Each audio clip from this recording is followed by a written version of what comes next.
We've been reporting all morning the captain of the JetBlue Flight 191 could face criminal charges as soon as today. He had to be restrained after he stormed through the cabin screaming about threats linked to Iran and Afghanistan. The co-pilot made an emergency landing in Amarillo, Texas. National correspondent Lee Cowan is in Las Vegas, where Flight 191 was originally scheduled to land. Lee, good morning.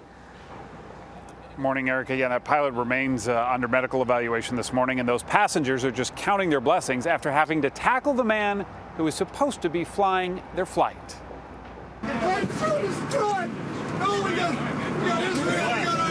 The incident began mid-flight. Clayton Osbon's co-pilot, noticing abnormal behavior and physical duress, suggested somehow that Osbon exit the cockpit.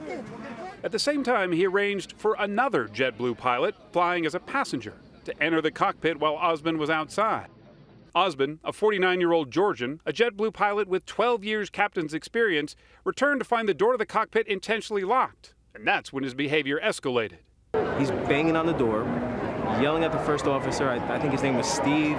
You know, bring the throttle to idle, bring it to idle, bring it to idle. We're going down, we're all gonna die. Pray to Jesus. Open this goddamn door. Flight attendants and passengers worked together to subdue Osbon and assure passengers seated further back in the plane that it was not being hijacked. So the stewardesses got a hold of him, but then he got close to the door, the outside door. So then I said, I can't let this guy open the door up here. An emergency landing was made in Amarillo, Texas, where Osbon was finally taken into custody.